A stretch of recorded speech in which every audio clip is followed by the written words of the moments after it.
dust them off, put them back up on the shelf. Kiss my little baby girl, isn't me? Am I coming out of left field? Ooh, I'm a rebel just for Kingston.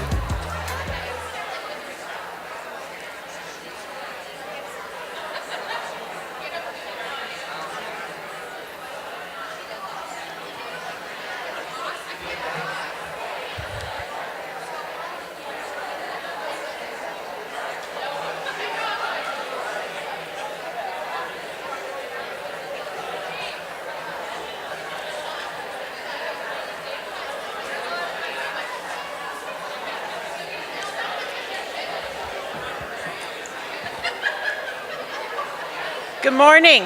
If I could get you to take your seats, we're going to begin the 10:45 session.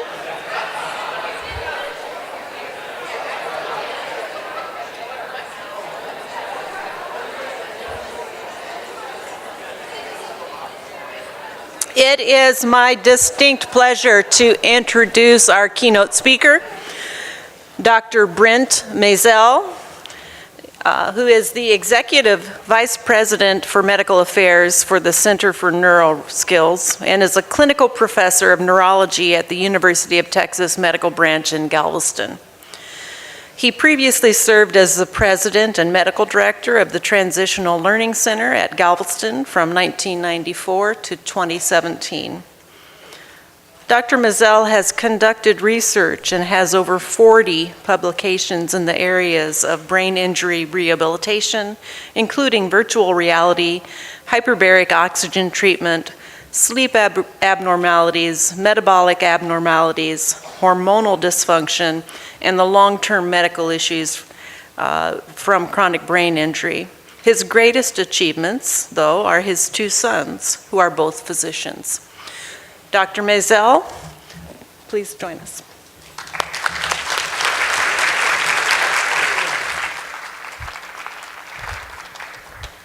I'm going to stand up here because standing up here, I'm about as tall as Dave is, standing down there. And when you're 5'5" 3/4", you take advantage of any height you can. You know, it's when you're introduced and they read off your accomplishments, it really sounds like somebody's reading off your obituary, and it always makes me uncomfortable. You know, Brent never met someone who didn't love him. Come on, you know. So let me tell you what's really important to me. I am very, very fortunate as a neurologist. I have the best job in the world. I have a great family. I have a wife who's a CPA, which means I don't have to pay the bills or worry about the income taxes. I haven't signed our income tax form in years. She just forges my name, and she says, well, don't you want to see how much taxes we pay? And I said, no, because it's very hard to be a liberal when you're upset about how much taxes you pay. And I'd rather be like all other liberals and just blissfully think that this is all for free. So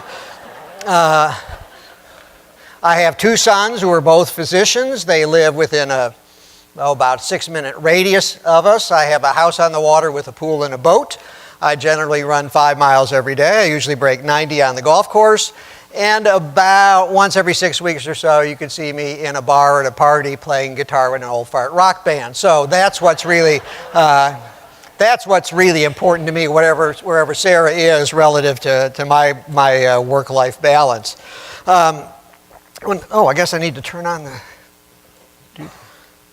Okay. Did that work? Clicker that way. There we go. All right, I'm going to tell you a little bit about how I got to this. I'm on the, it sounds more important than it really is. I'm the medical director for the Brain Injury Association of America. In fact, that's one of the reasons I got to know Julie Dixon so well. And on the way to Washington, D.C. for one of the board meetings, I'm sitting on the airplane, and you know when you're on the airplane, there's a lot of dead time, and you're looking at the guy in front of you and hoping his dandruff doesn't fall onto your peanuts, which is a visual kind of joke. And I thought, you know, we're doing this all wrong. We throw all these resources at individuals who've had a brain injury, acutely after the injury, and then a little bit afterwards. And then it's AMF, you know? We don't recognize the fact that there are people that have lots of medical problems later on down the line. And so I got to during a break during the meeting, I said, I got an idea. You know, we're still sitting around the table. And I said, you know, I don't think we are addressing brain injury appropriately. We're addressing it the early part of it, but afterwards, these people are forgotten. And we know that there are people who have a brain injury who do great, and we know that there are people with a brain injury who do okay, but we also know there are people with a brain injury who dwindle over time and develop all sorts of medical issues. And we're not looking at that. And one of the guys who was on the phone was probably one of the best known neuropsychologists in the country, if not the world, relative to brain injury. And he said, well, I'm not so sure about that. I think that most people with brain injury get better. And I thought, well, there it is, another good idea shot down. But Susan Connor, who was the executive director of the Brain Injury Association, said, well, you need to write a white paper. You know, no good deed goes unpunished. Because the Affordable Care Act was starting to bubble through Congress, and they wanted to make sure that this could be covered as one of the essential benefits. So I said, okay, so I'll do it. And I started working on it. And then 10 years ago, yesterday, Galveston Island was hit by Hurricane Ike. I had water about that high in my office, had about 18 inches of water in my house. We were out of our facility for about 15 months. We were out of our house for about 4 months. So I was able to do the dog ate my homework kind of excuse why I didn't get this done. And then Susan said, well, you're going to be presenting this at such and such a conference in January, so you better get this thing finished. Okay. So I wrote the white paper, and it's on the website, I think it still is, the website of the Brain Injury Association of America. And it was written at the layman-ish kind of level because it was for the congressional staffers. And then, you know, you get no street cred in academia unless you have your article published in a peer-reviewed journal. So I said, okay, you know, might as well, you know, take that extra step. So I got together with guy Doug DeWitt at the university, who's a basic science guy, and we wrote a paper. I can't remember what the title is, something about conceptualizing brain injury as a disease, and it was published in the Journal of Neurotrauma about 6-7 years ago.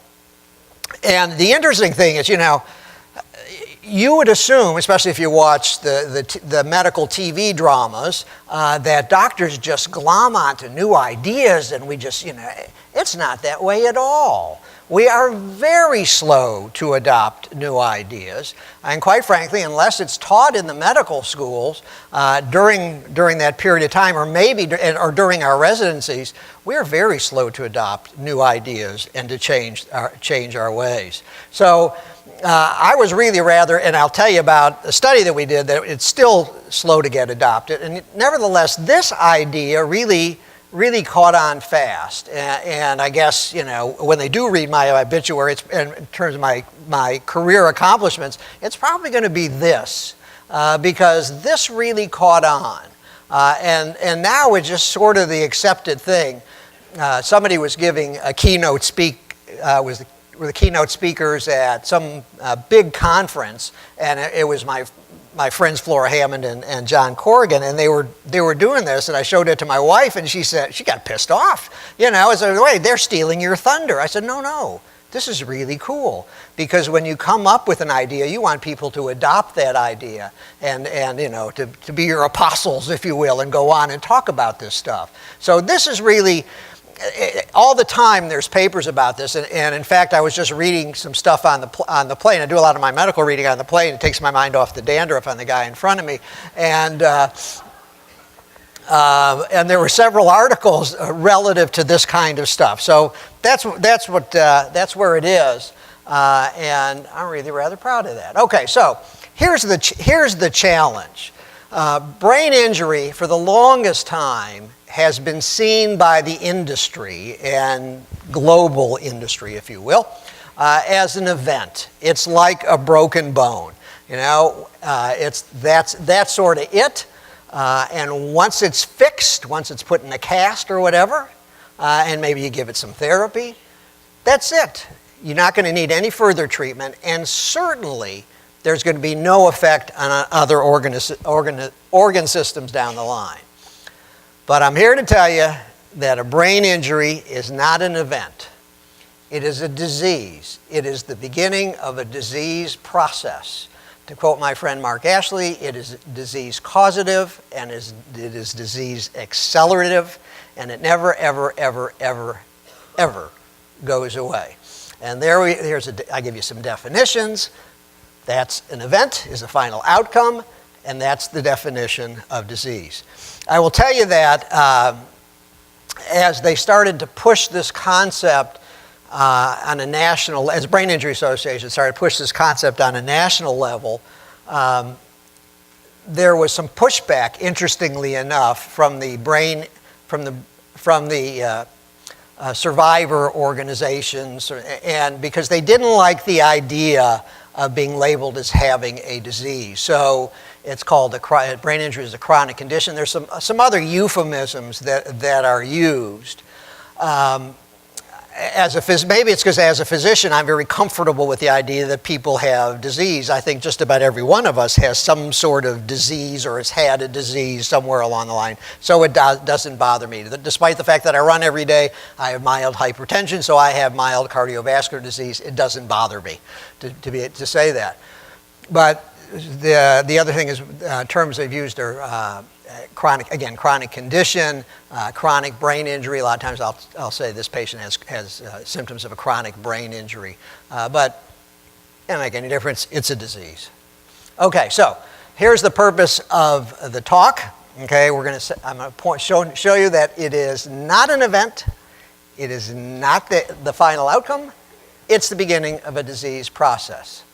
And I'm going to show you that neither acute or chronic TBI is a static process, impacts multiple organ systems. I'm sorry, I can't turn this way because I can't see over to that side. It is disease causative and disease accelerative. And for those of us in the post-acute brain injury world, it is to be managed and paid for just like any other disease. That's important. Okay. These are statistics from the model systems. It's funded by the federal government, and I think there's 17 model systems. And it doesn't mean everybody should model themselves after these organizations. These are medical systems that can follow individuals from ER to home. And there's 17, and there's 5 spinal cord model systems, and there's a handful of pediatric TBI model systems. And so this is their data. And to make the numbers real easy for you, what it says is roughly a third of the people who have a TBI do better. And this is self-reported kind of stuff. Roughly a third of the people stay about the same, and about a third of the people say they do worse over time. And that's the question we need to address. Why is it that they get worse over time? Why is it that Jane Doe has her brain injury and goes back to living her life reasonably well, and why the next patient with the same kind of brain injury, realizing no two brain injuries are the same, just dwindles and has all sorts of medical problems and dies at an early age? That's what we got to figure out. That's the boat that we have been missing.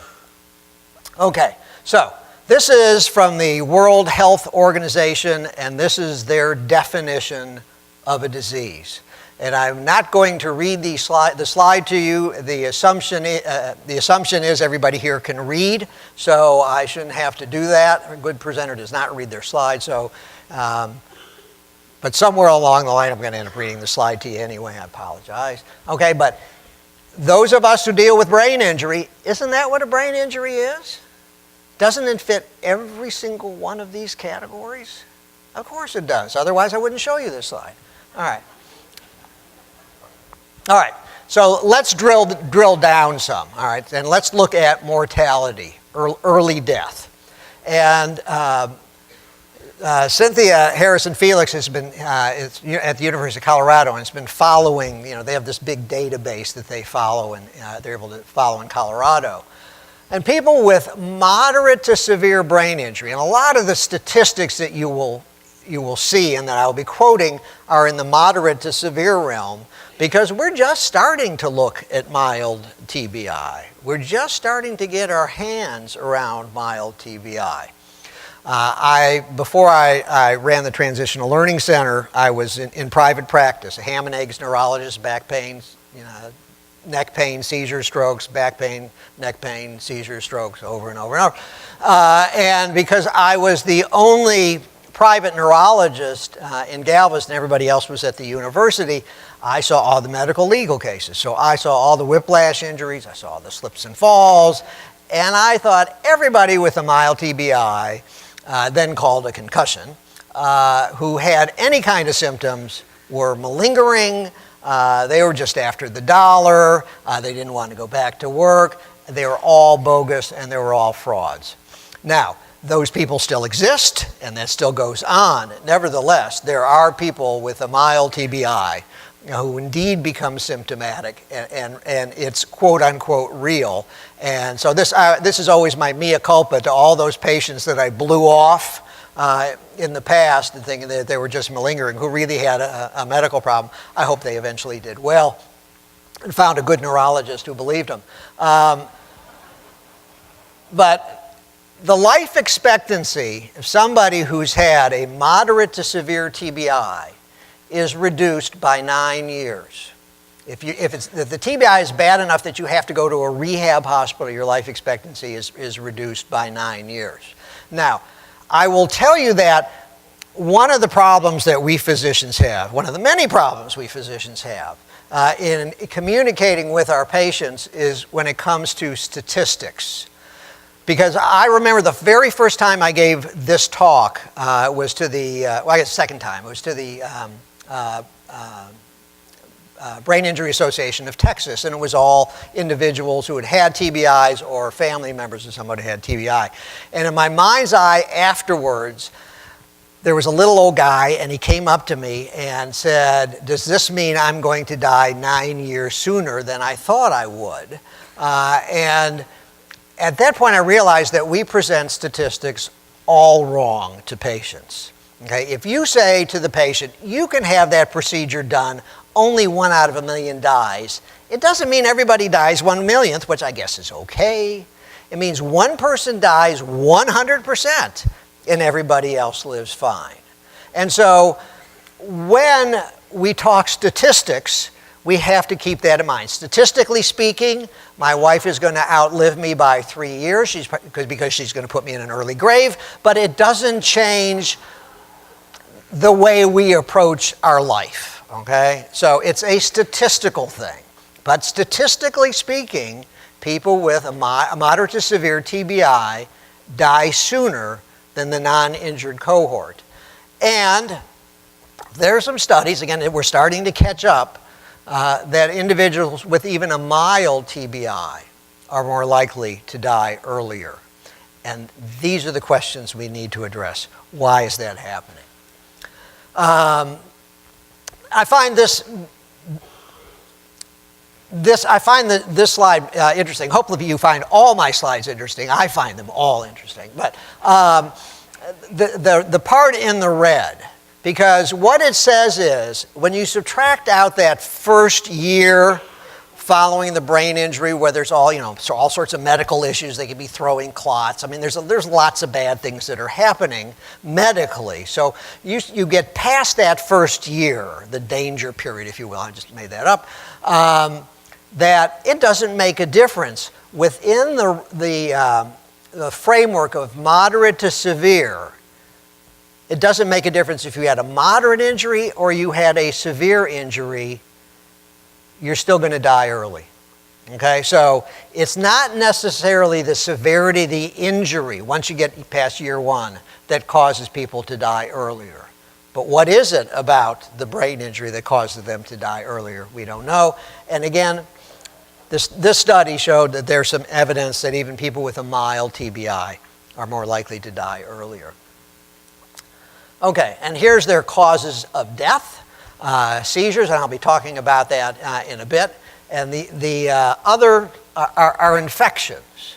And why is this important? I'll tell you when I gave, when I guess the paper was first published, Susan Connor said to me, well, now you are the darling of the plaintiff's bar because you've identified all these problems that these patients have later on down the line, which means, quite frankly, bigger settlements, which means those lawyers are going to get more money. And I said, although it's really nice to be the darling of someone, which of course sounds beginning of a country western song, that's really not why the paper was written. It was written because I wanted to be famous. It was written because I wanted to come to Iowa, is really what it was. It was written because it was important to get this in the hands of the researchers. Most research up until just lately has been around that first 90 minutes following the brain injury, when there's this whole cascade of chemical events that cause the brain to deteriorate and tissue to die. And so that's been the focus. But somebody needs to look at the people who do survive and have the problems later on. So it's to get it in the hands of the researchers. Again, it was to get it in the hands of the medical educators. My oldest is a neurologist. I did not try to talk him into neurology, believe me. And the younger, and everything he learned about brain injury, he learned at the kitchen table. The other one is a pediatric anesthesiologist, which means he's going to support his brother and I in our old age. And everything Brian learned about brain injury, he learned working at our facility, paying off his parking tickets and traffic stops and all that. It's not taught in the medical schools. My oldest is the head of the residency program at UTMB. And about 4 years ago, I gave a talk to the residents. I gave a series of talks to the residents about brain injury. That was the first time in the the department started in 1973. So it was the first time in that period of time that the neurology department at the oldest medical school in Texas, west of the Mississippi or something like that, had ever talked to them about traumatic brain injury. Despite the fact, as you well know, that there are millions of people in the United States living with a brain injury, and there's 1 million people who have a brain injury every year, and nobody's ever even bothered to talk to the neurology residents about it. So that was part of it. It was to get it in the hands of the funders, the insurance companies, get it in the hands of the decision makers, and most importantly, it was to get it in the hands of the families and the individuals who've had a TBI. You want to know about your illness. You want your diabetics to be educated about diabetes. You want your hypertensives to be educated about hypertension. And you want your individuals with brain injury to understand their disease. And so if Billy Bob, I'm from Texas, so Billy Bob. If Billy Bob has an infection, maybe everybody needs to be a little bit more aggressive in terms of investigating the infection, in treating the infection, getting the patient seen by the doctor sooner. Same thing with seizures. Because Billy Bob hasn't had a seizure in 3 weeks, it doesn't mean he can go ahead and stop his medications, because he's going to die if he does. So it's to get it into the hands of the individuals with the brain injuries. Okay, so that's my segue into talking about post-traumatic epilepsy. A traumatic brain injury is the leading cause of seizures in the young adult population. The next line, the relationship of TBI to the development of seizures and how long it takes. As you can see, the numbers are pretty much across the board. My experience, and again, it's just my experience, and my realm is the moderate to severe realm, is about 10% of individuals will develop a seizure disorder sometime after their traumatic brain injury. Talk about SUDEP, I do believe, in a minute. If not, I'll get back to it. The latency, which is a period of time from their accident, in this situation, their accident to the first time they have a seizure, can be as long as 17 years. So, what is it that's going on, or not going on, I guess, in the brain during this period of time, and then whammo, Billy Bob has his first seizure? We don't know. And when I started at the Transitional Learning Center, and we'd have somebody who had his first seizure, everybody go crazy, oh my God, what did we do wrong? And aside from letting them stay up all night drinking and drugging, we really, which we don't condone, we don't know why these things happen when they happen. And if you think about it, aside from pregnancy and trauma, we don't know why any medical problem occurs at the moment it occurs. But something has been going on in the brain for 15 years for the patient suddenly to have their first seizure. And of course, children with brain injuries grow up to be adults with brain injury, and children with brain injuries are frequently end up having seizures. And then, talk about this in a second, people with seizures are more likely to have strokes. So I'm trying to connect some dots here for you. All right, which is the next one. If you were to ask a group of doctors what is the biggest risk factor for having a stroke, they would tell you cardiovascular disease, hypertension.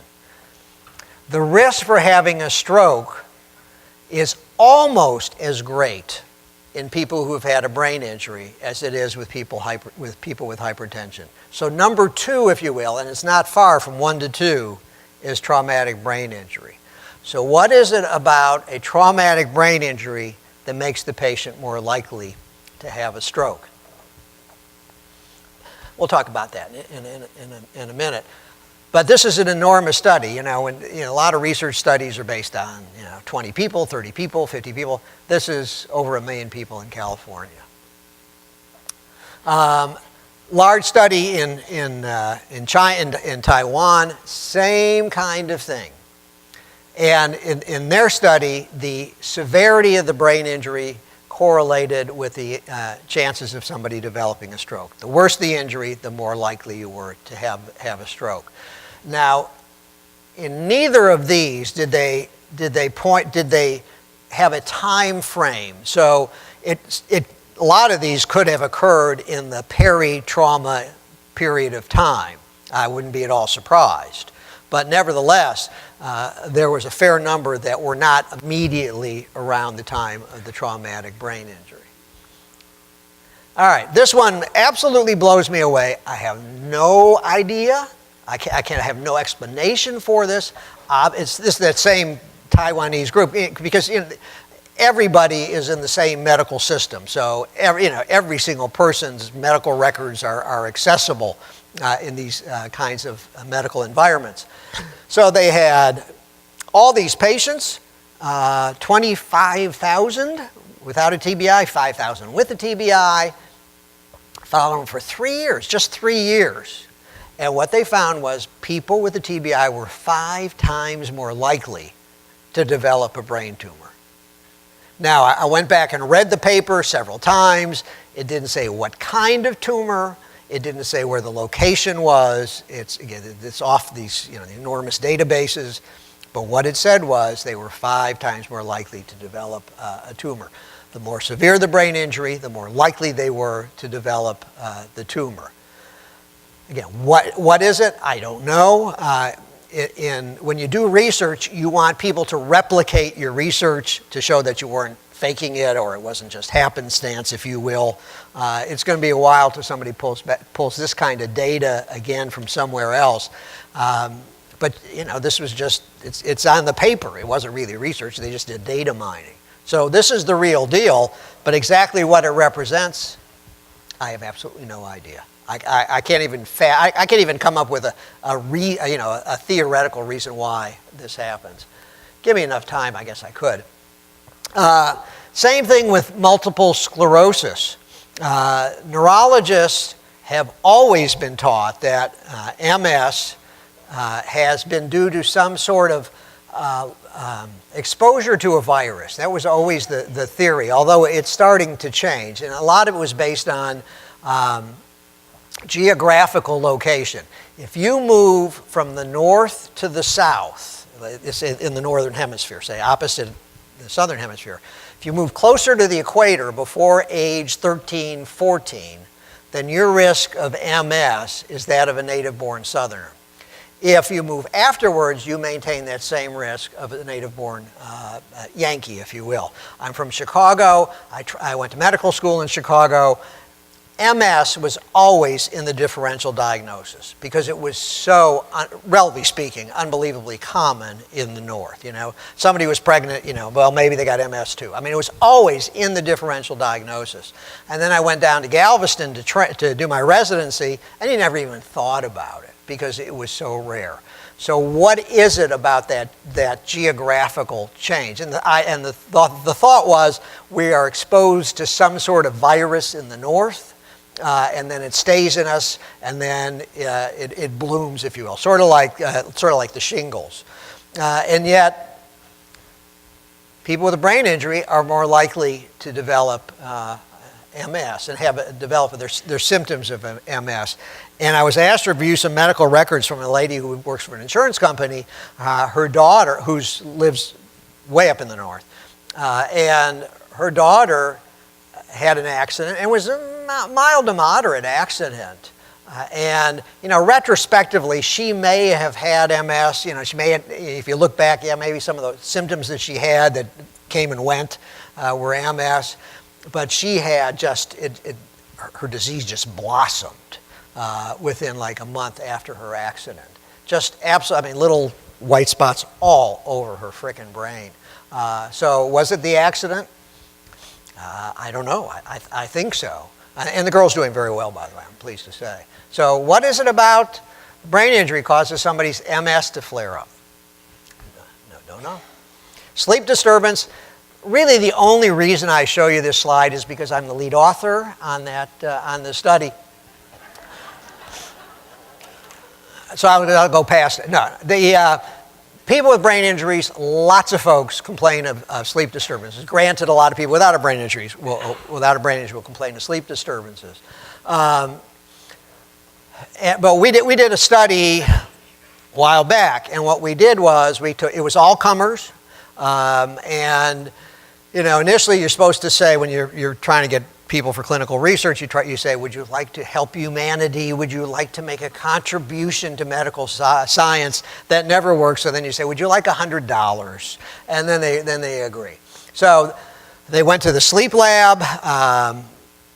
They had all these wires, the wires put on their head. How anybody can sleep with all those wires on their head, I have absolutely no idea. I have enough trouble sleeping with my wife snoring, but that's my issue.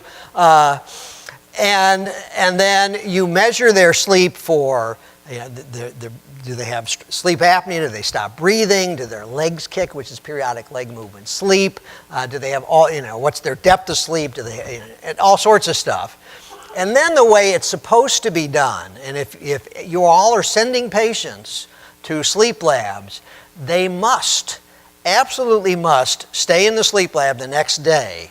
And it's called the median sleep latency test, where you take 4 or 5 naps while you're still there and while you're hooked up, and then you get down to they wait till you get to a certain stage in your sleep, and then they wake you up, and you do that 4 to 5 times.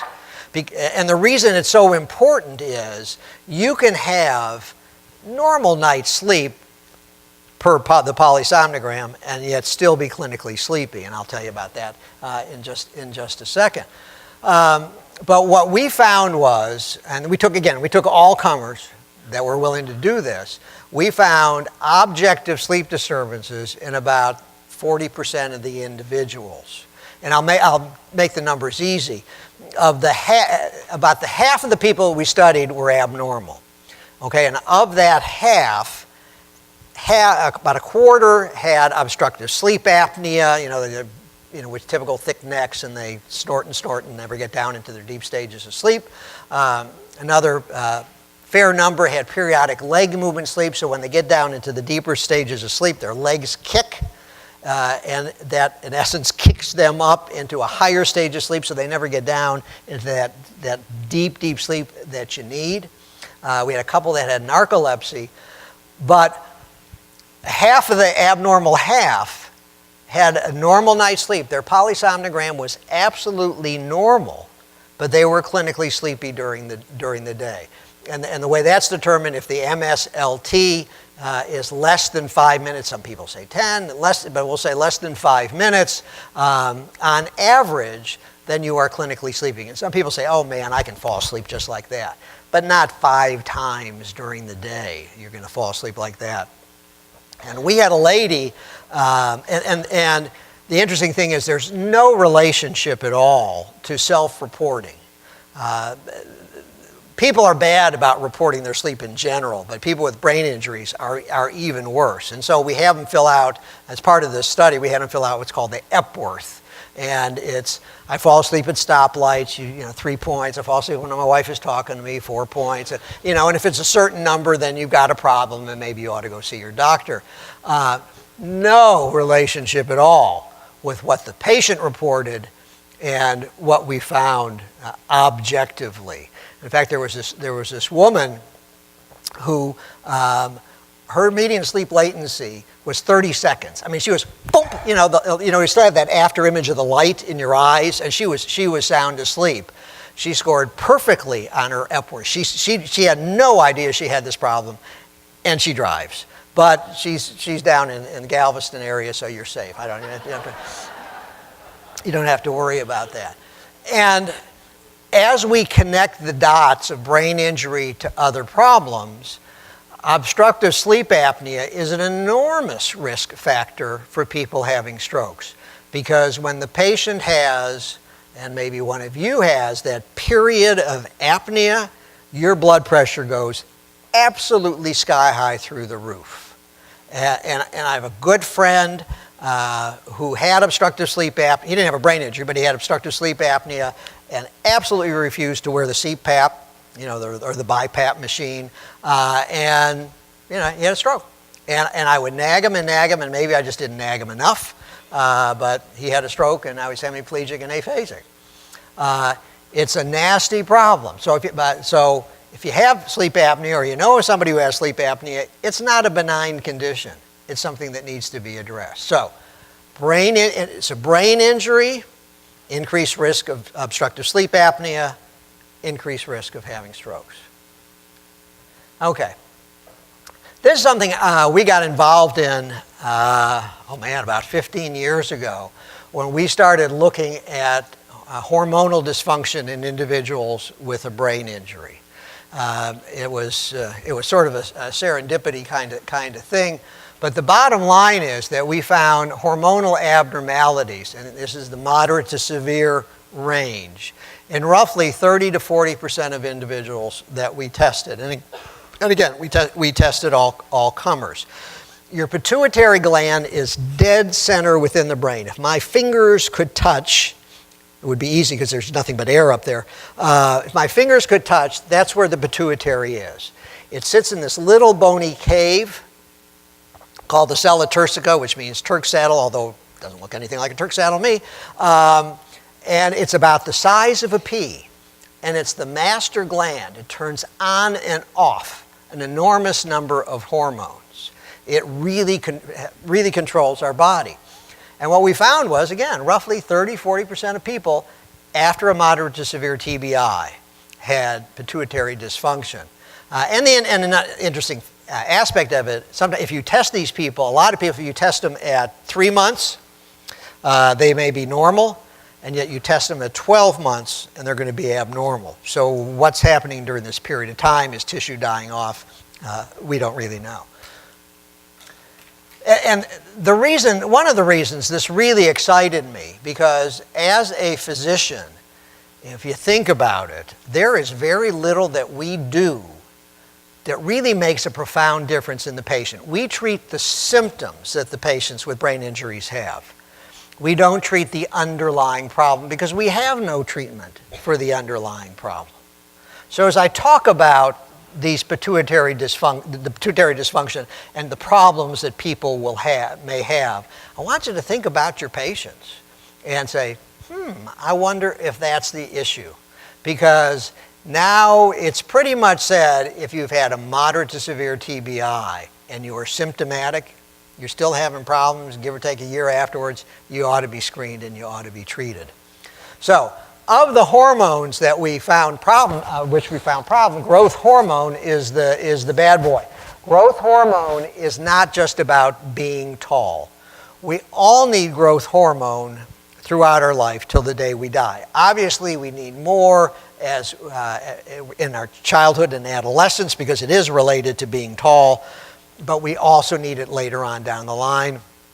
I wish somebody would have changed the name. If it was something else, it would sound more credible to say, well, to a 60-year-old, well, gee, you're growth hormone deficient. Come on, I'm 6 feet tall. I'm not growth hormone deficient. Okay, so this is what happens in somebody who's growth hormone deficient. This is not just from TBI. These are people who've had pituitary tumors, pituitary strokes, irradiation for pituitary tumors. So these are the symptoms we will see in people who are growth hormone deficient. And for those of us in the brain injury world, decreased cognitive functioning. Thyroid, roughly 3% of females will have thyroid problems, and it is from the thyroid itself. Okay, so the gland itself is not working right. And so there's probably, maybe 10 out there who are hypothyroid. Males, it's a fraction of that. It's really pretty uncommon to see a male who develops hypothyroidism not related to TBI. But the pituitary gland tells your thyroid what to do. And we see an increased incidence of hypothyroidism in individuals who've had a TBI. And these are the symptoms that patients who are hypothyroid for whatever reason, these are the symptoms that they will display. And I had a good friend who had a thyroid cancer and it was treated, and as is frequently the case with thyroid cancers where they pretty much wipe out the thyroid, they have a hard time getting the thyroid dose regulated. And she said, I always knew when my thyroid level was low because I felt stupid. Okay, so how many patients do we have you all seen, who have cognitive problems and I put this in big air quotes, feel stupid? All right, maybe that's the problem. And it's easy to diagnose. It doesn't cost much at all. And it's easy to treat. The medicine is really quite cheap. So why not? And you say, well, if it's only 5%, that's not really much. Let me tell you, in medicine, we spend a lot of money chasing down problems that are statistically far less than 5%. So you got to recommend that, and I think I have a slide that shows you what ought to be done, and if not, you can email me and I'll tell you what studies ought to be done. Gonadal dysfunction, common complaint in individuals after a brain injury. Women stop menstruating for be as long as a year and a half after their brain injury. Not really sure why. I think it's Mother Nature's way of saying, you're not ready for a baby. Physically you can't handle it. I don't know. Because we see it in all kinds of polytrauma where the woman stops menstruating. And in males, increased incidence of hypogonadism. And these are the symptoms that the patients will display.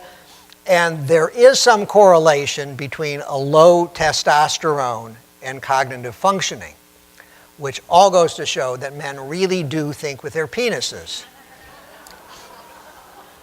The women laugh, the guys never laugh. But if you think about it, okay, let's Tiger Woods, William Weiner, Gary Hart, and you name an important person in Washington, D.C. or in Hollywood right now, they've all been thinking with their penises. And in children, there is an increased incidence of precocious puberty. which is this slide. And what that means is that they go through puberty early. And you say, okay, what does that have to do with anything? Well, number one, emotionally, they are sort of emotionally disconnected from their body. And so you get a girl who's 12 years old, 11 years old, and she's now developed all the secondary sexual characteristics. She's got, big breasts and looks much older, and yet she's not ready for it, and she can clearly be prey for sexual predators. They also have an increased incidence of developing breast cancer, and boys who have precocious puberty, very aggressive, really a problem. So again, the other thing is children with brain injuries grow up to be adults with brain injuries. When I started in this field, brain injury was a non-entity. In fact, people didn't. When I left private practice to go run the brain injury program, a friend of mine said, "Well, what are you going to do all day? It's not that big a deal. It's not that major a problem." And so I used to talk about it as being an orphan disease. Because we didn't recognize it. Well, something good usually comes out of something bad, and the good that has come out of the wars and the NFL, if you will, is that people now recognize brain injury as a real problem. But pediatric brain injury, that's the orphan of the orphan. Good luck finding physicians and programs that are strong in dealing with pediatric brain injuries. It gets shunted to the schools, and the special education teachers are overwhelmed, and the problems that a child with a brain injury has is completely different from the kinds of problems that somebody with a developmental disability has, and so that kid just gets behind her and don't get what they deserve. Up until about 3-4 years ago, in the whole city of Houston metroplex, if you will, there was one pediatric neurologist who knew anything about brain injury, just one. Okay, and then metabolic dysfunction. This is something that we're hot on in our research group right now. I hated biochemistry. I despised biochemistry. And here I am completely in the middle of it all. But we are made up of amino acids, okay? When you had breakfast this morning, you had amino acids. Although I thought I was in Iowa, I thought it was going to be ham and bacon and eggs, and instead it was granola bars. And here we are at the FFA headquarters or whatever. Anyway, we are made up of amino acids. That's what we are. It is the building block of what we are. And you can see what these amino acids do. And for those of us in the brain injury world, these are the precursors to the neurotransmitters, the chemicals that go back and forth and change and turn on neurons and turn off neurons, etc. Important stuff. All right, so the Italians did a study a while back, and they looked at amino acid levels in individuals with brain injuries. And you have roughly 10 essential amino acids and 10 non-essential amino acids. Essential amino acids you have to eat. That's the only way they can get into your body. Okay? You must eat them. The non-essential amino acids, your body can take this carbon chain and this hydrogen chain and put it together and create the non-essential amino acids. Okay, this is important. At least to me it's important. It may not be important to you at all. So they looked at the essentials and the non-essentials in these individuals about a month and a half after a brain injury. A lot of good research, brain injury research comes out of Italy. And if you've ever been to Italy, you understand why, because you have a car going this way, a car going this way, a motorcycle going this way, a motorcycle going this way, and it used to be a donkey cart path. So there's lots of brain injuries that go on in Italy, so they do a lot of studies. So they looked at it a month and a half post-injury, and they found lots of abnormalities, but they're on feeding tubes and IVs, and maybe that's all that is. So then they looked at them 3.5 months post-injury, and still there were a lot of abnormalities, but again, it could be just a nutritional kind of thing. So we did a study, and back when we did this, everybody at our facility was eating family style. Put a bowl of chicken and, or mashed potatoes, and everybody would take what was. But that was before our epidemic of obesity and diabetes, and so we eventually started plating the food. But then they were eating family style. So, and it was, it wasn't the, wasn't the greatest food, but it wasn't awful food. So they eat, regular kind of diet. We try to encourage them to eat healthy, but it was a regular kind of diet. And we took 6 guys. And it was simply 6 guys because it's the guys that do the stupid stuff and have the brain injuries. There's a higher incidence of brain injuries in guys. And so we took 6 guys, and you can see that they were 15 months post-brain injury, moderate to severe, and they were all ambulatory, ate a regular diet, and when their families would come to visit, they'd go out to dinner and eat all the stuff we encouraged them not to eat. And then we took 8 healthy controls, and we measured everybody's amino acids. And then we gave them a supplement. It's like a milkshake, and it contained all these essential amino acids, percentage-wise about the same composition of the essential amino acids in your muscle. And then we measured it again. So baseline, give you a milkshake of amino acids, and measure it again. And what we found was, bottom line to all this, was that baseline, the essential amino acids in individuals with the TBI were lower than the controls, even though they're eating a regular diet. And then even after we gave them a supplement, it still never got up to where the controls were. And valine was the bad boy. Valine was very important because it's involved in serotonin. You have turkey at Thanksgiving and it's because of the serotonin in your sleep or whatever, and tryptophan. But valine is a very, very important neurotransmitter. And then we subsequently did a study.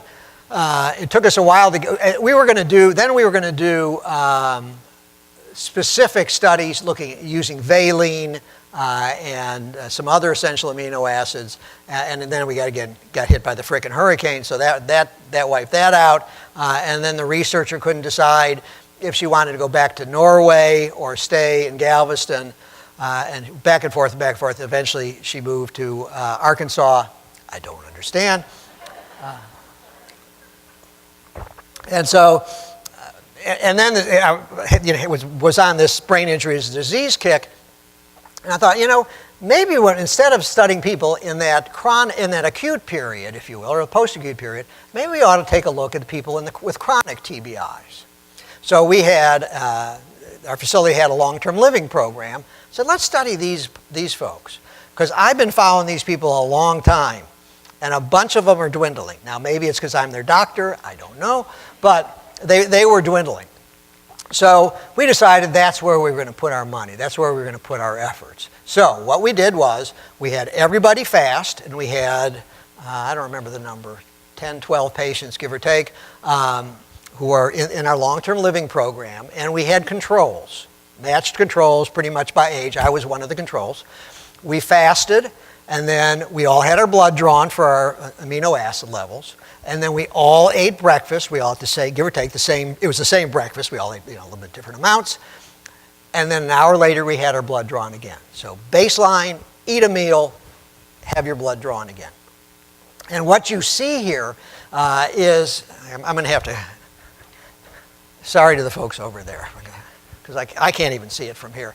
Okay, so group A was the control. So the blue and the red represents the controls. I'm one of them, okay? And then the green and the purple was the individuals with the brain injury. And you can see pre and post. And what you see is the controls were higher at baseline and went up, obviously, because we just ate. But you can see that the people with the brain injuries were lower at baseline and still never caught up, despite the fact that they ate the same meal. And these are the essential amino acids. These are some of the essential amino acids. These are the important ones. Okay? Group A controls, okay? Group A are the controls. And what is in red are the essential amino acids. And and the bolded red are called the branch chain essential amino acids. These are the real important ones. These are you gotta have these guys. And what you can see is, after we ate, in group A, the controls, all these essential amino acids went up. You can see in the people with the brain injury, only one of them went up to a statistical significance. So what happened to the eggs? What happened to the bacon? Why didn't they absorb them? And when I showed these results to the guy that helped me write that paper, this guy Doug DeWitt, and he said, well, maybe that's why your patients are dwindling, because they're starving. And if you think about it, if you've read about what happens with malnutrition, the increased incidence of infection, the bone loss, the early death, maybe that's what's happening here. And again, I hate biochemistry. And so when you do research, you want somebody to replicate it. And although our numbers were significant enough that the statistician said, well, you could publish this in a pretty good journal just based on what you have, I said, nobody's going to believe any study on 10 brain-injured individuals. Not enough. Nobody's going to believe it. So what we did was we replicated it in Bakersfield, California, for the company for which I now work, Center for Neuroskills, and we found the same damn thing. Okay, so it wasn't the diet, it wasn't the humidity in Galveston, it was the brain injury. We found the exact same thing.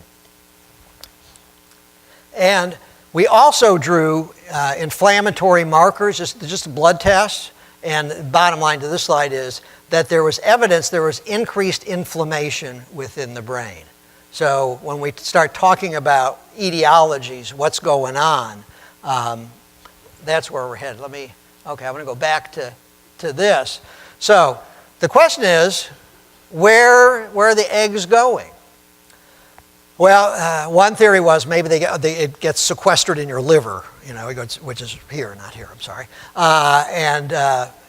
But that fell apart pretty quickly. And then somebody had the idea, it wasn't me, that maybe they're not absorbing the essential amino acids, and that maybe we ought to look at the microbiome, which is the real hot thing these days. The microbiome. We are filled with billions of bacteria. And there's good bacteria and there's bad bacteria.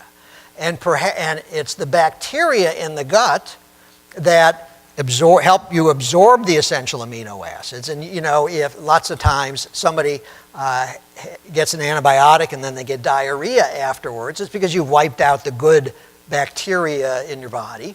Or women will frequently get a fungal infection, a yeast infection, afterwards, because you've wiped out the normal flora. So maybe that's the problem, because quite honestly, we couldn't think of anything else. So we have subsequently done studies where we've looked at the microbiome of the gut of people with brain injuries versus the controls. And I don't know if it's been published yet, so it's interesting, in the research world, if you come up with a theory and you talk about it before it's published, then it's called prior art, A-R-T. I have no idea why it's called prior art, which means you can't copyright it. So if I tell you this, and I think it's in print, but you have to keep this a secret, so don't tell your friends. Anyhow, what we found was that there is a significant difference in Galveston and in Bakersfield. In the gut microbiome, and there's a prevalence of certain kind of bacteria in the individuals with brain injury, which is not present to that degree in individuals with a TBI. So what in the world does the brain injury have to do with the microbiome in your gut? One guy said, well, maybe it's because everybody with a brain injury has had massive doses of antibiotics, and that changed it. So we did a study on rats who had been bonked on the head and measured and nope, because those rats never got amino acids.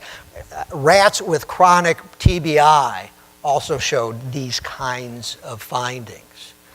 We know that the brain talks to the gut. It's the brain-gut axis. And perhaps the brain's not sending the messages to the gut and vice versa.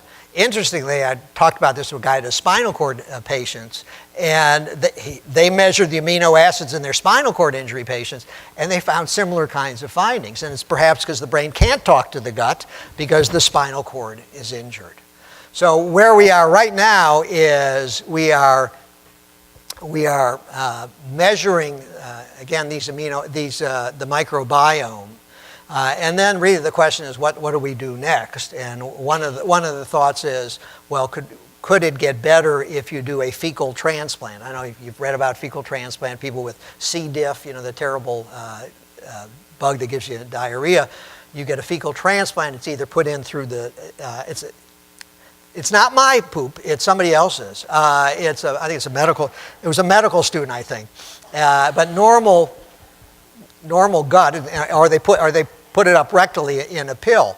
And so that's one of the things we're talking about. Somebody said, well, just give them probiotics. Well, if it's not getting absorbed, it's not getting absorbed. You can't just give them more eggs because, again, it's not being absorbed. So we're still trying to figure this out. But again, this is really pretty exciting because maybe this is how we can treat the underlying problem to the disease that brain injury is.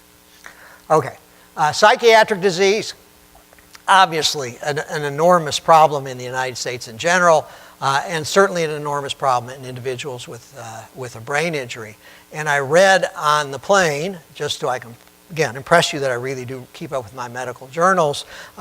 This was a study that was done at a VA, throughout the VA system. And I think it was 127,000 individuals with TBI. Versus the controls, and they found a higher incidence significant incidence of mental disease. There was another study I read on the plane. It was a very productive plane ride.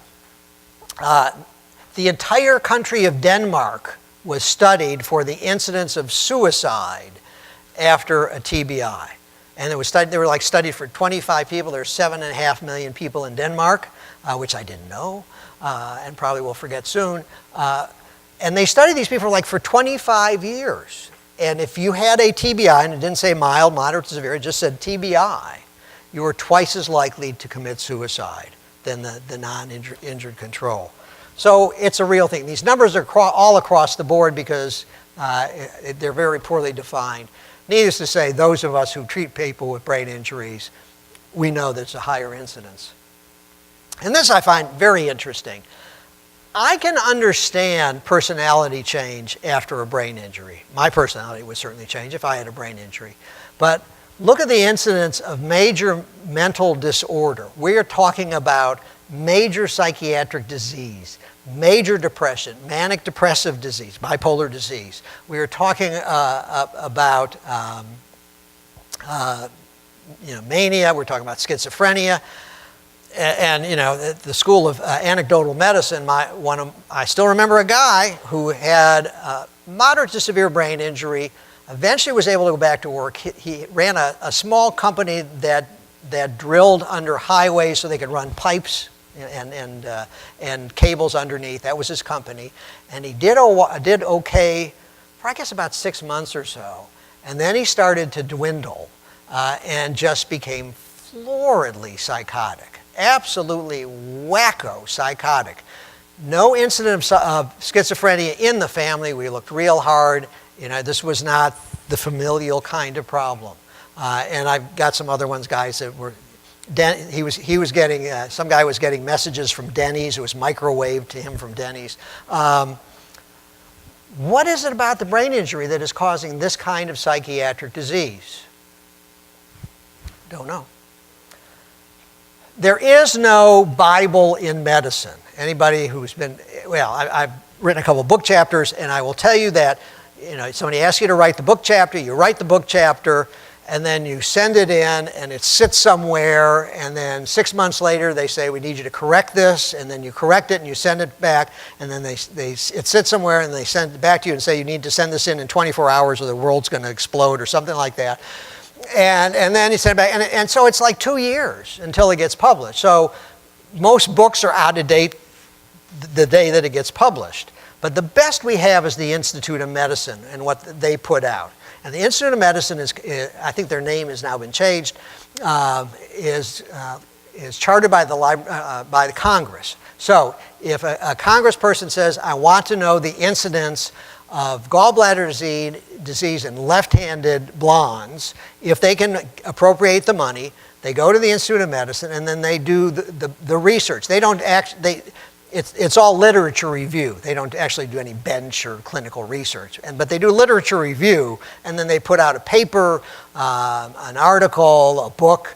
And in 2009, they put out a book called The Gulf War in Health. If you remember that time, brain injury was a no-no. The military didn't want to talk about brain injury, really not an issue.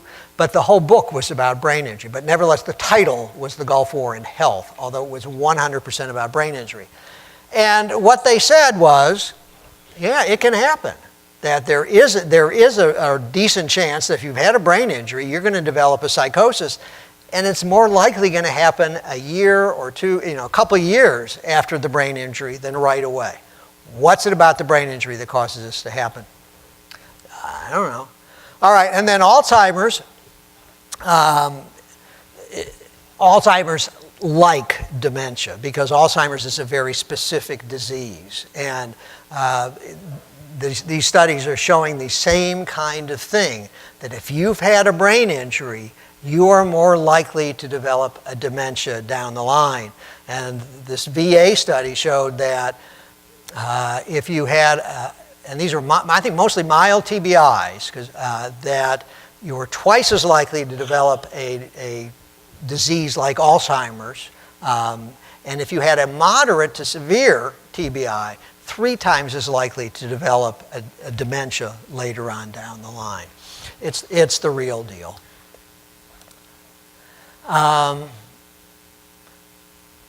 Same kind of statistics here. Okay, so what is it about the brain injury that causes you to become demented later on down the line? And then even individuals who seem to be doing cognitively okay after their TBI, still later on down the line run this increased risk. Other neurodegenerative diseases, Parkinsonism. There was a paper I read a couple weeks ago, I was not on the plane, that showed that somebody who's had a moderate to severe TBI is twice as likely to have to develop Parkinson's than the non-injured cohort. Muhammad Ali is the poster child for post-TBI Parkinsonism. I don't have to talk about CTE anymore. Everybody knows about CTE. If you turn on the television, you know about it. And I think what we're eventually going to decide that it's a different kind of thing. It's not the same kind of dementia as somebody who has had a bad blow to the head. That the multiple blows to the head cause a different kind of a series of changes pathologically. But what is it about the brain injury? This guy plays for the NFL, retires after 3 years, because that's the average lifespan of an NFL player, interestingly enough. And then 5 years, 10 years, 20 years down the line, they start having this problem. Don't know. Yeah, I will tell you this aside. I met Dr. Omalu, the guy that wrote the book that started this whole thing. Nice man. He was from Nigeria. He thought he was going to be honored. He thought there were going to be ticker tape parades, that he discovered this. Little did he know that he was taking on the NFL and their major machine. I really was really a sweet man, and he in his talk he shows a picture of his family. And I don't, probably none of you here, maybe a couple of you remember the Biafran Wars. Biafra was a section of Nigeria that was mostly Christian, and his family was Christian, and there was a civil war. And he showed a picture of his family, and he was shorter than me, and everybody else in his family was like that. And he said he was going through adolescence during that period of time when the civil war was going on, and he was starving. And so that's why he had that height changed. But again, he thought he was going to be famous, and that people were going to... Little did he know that he was going to take on the NFL. Interesting thing is, relative to the cognitive issues, that although we can now follow the white matter, you have gray matter, which is your thinking part of the brain, your white matter, which is the cables, the wires, and we can now look at those wires through something that's called diffusion tensor imaging.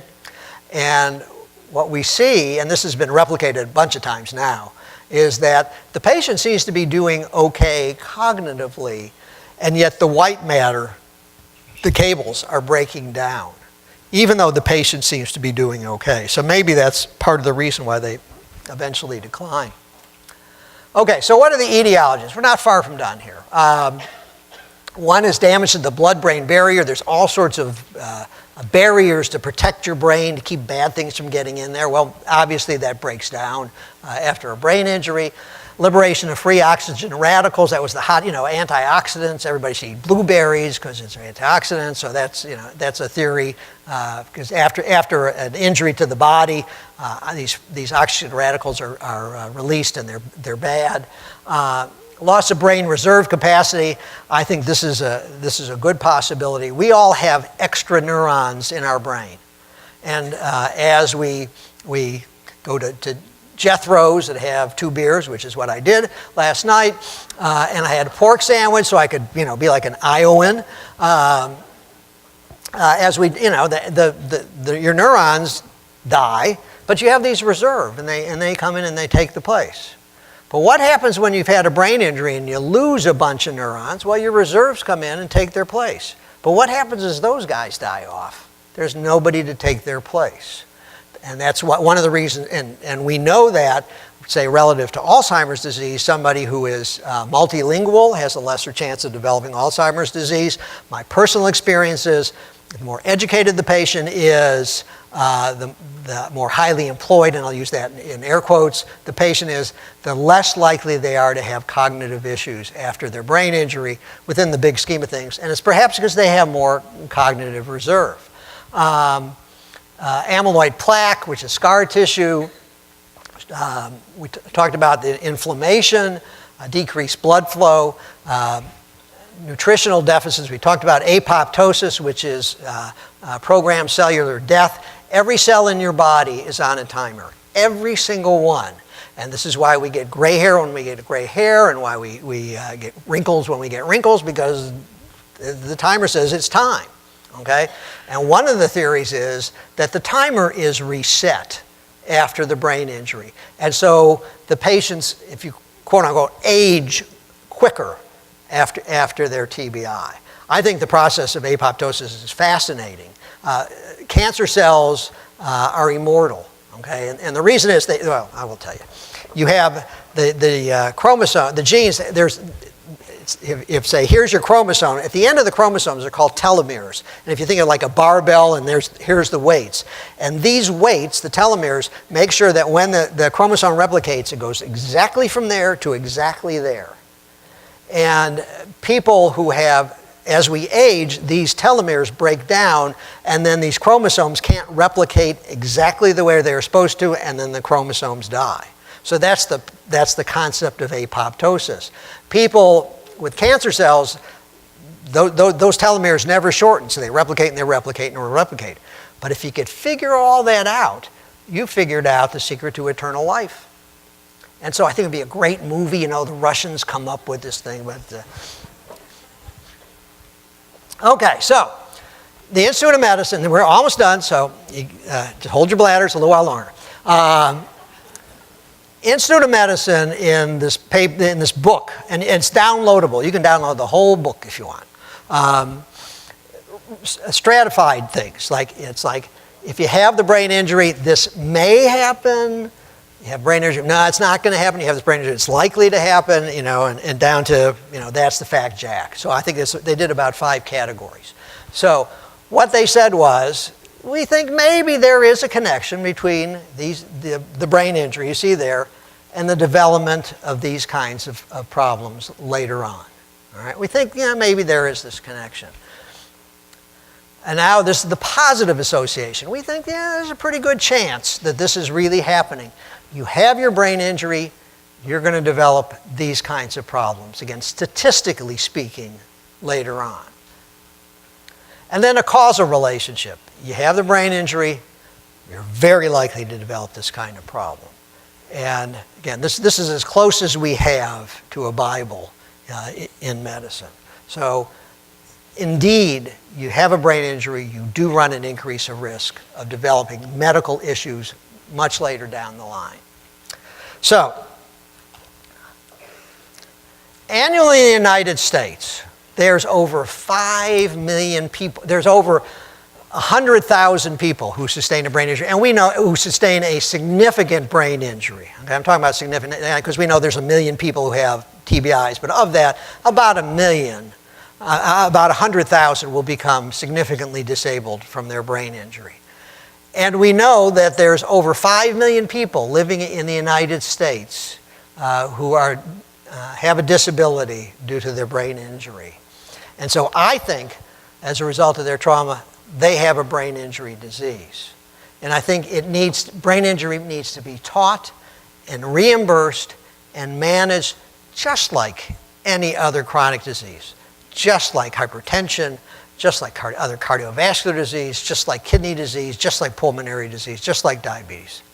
It needs to be followed and managed that way. Because only then are we going to treat the patient with the disease as opposed to the disease that's in the patient. And only then are they going to get the medical surveillance and the treatment and the research that these people deserve. And only then are we going to really be talking about a cure for traumatic brain injury. So, is brain injury a disease? What's that bear doing in the woods? And I want to thank all my staff. And that's it. Thank you very much.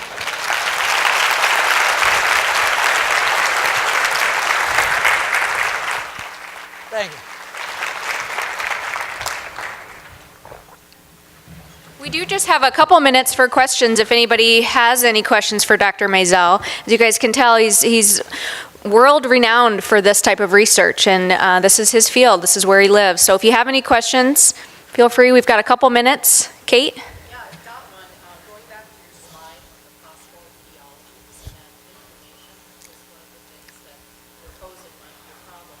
Is there any research that you know of that's going on right now as far as nutrition and or supplements for someone who has been immediately hurt and they're in the acute stage to reduce that inflammation? All right, the question is relative to the inflammation acutely after the brain injury.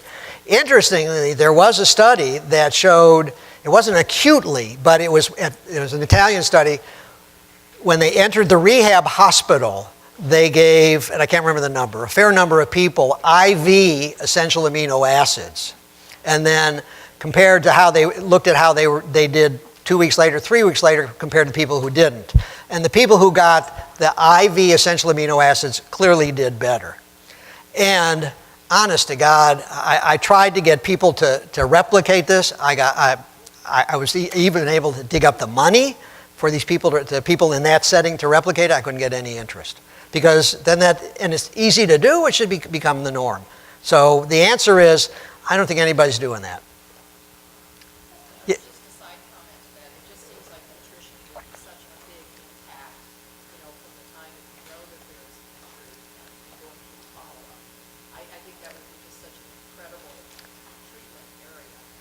Again, the question is relative to the nutrition. I agree with you. Of course, if they can't absorb the stuff, it doesn't really do much good. Way back in the early days of TBI, we used to starve the patients. The thought was you decrease their food, you decrease their water, helps with the pressure, and of course, eventually realized we're doing it all wrong. So I'm with you. And again, I approached 3 different people with access to those kinds of patients in those kinds of situations and said, I'll help you get the money. And I couldn't get any interest. I'm with you. So maybe they ought to do it at On With Life. Go ahead, Michelle.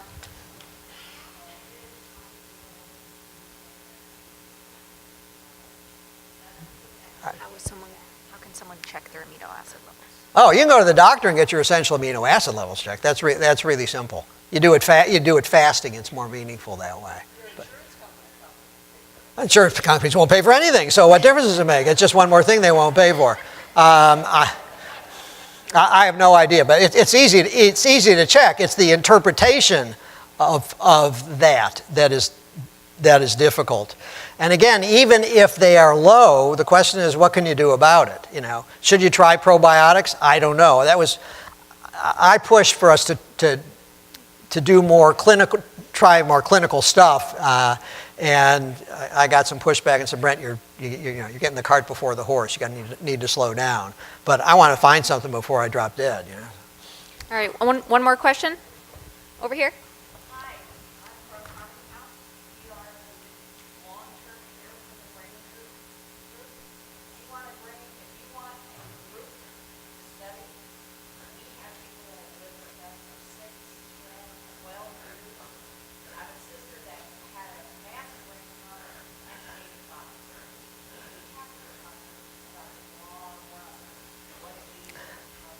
Well, thank you. I will keep that in mind.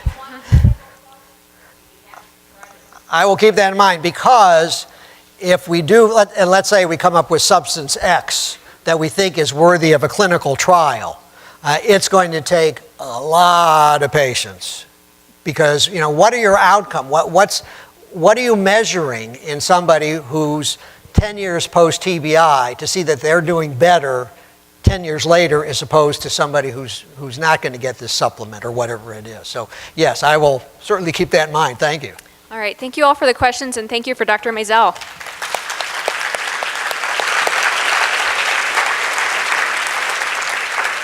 And he'll probably stick around for just a few minutes if anybody else has some dying questions. But we are going to break for lunch. Just a couple housekeeping things. Oh, go ahead, jump in. If you all have my email on there? If it wasn't, Corey will answer all my emails for me. If you have any questions, just email me. I'll be more than happy to answer. Thank you, Dr. Masel. Couple housekeeping things. So the exhibits are going to be open through lunch, so feel free to stop by if you haven't already. We will have some exhibit tables that have some giveaways that we'll do at the end of the day. We are going to have lunch, and for those of you that have been here before, you kind of know this routine, but we're going to go out through the side doors, and we've got 2 different buffet lines on each side, and then enter back in through these middle doors. About 10 till 1, we are going to start setting up for the breakout sessions. So we are going to be closing this door, or I guess it's a wall, that will be closing about 10 till 1. So if you're near that area, your table and stuff might move a little bit.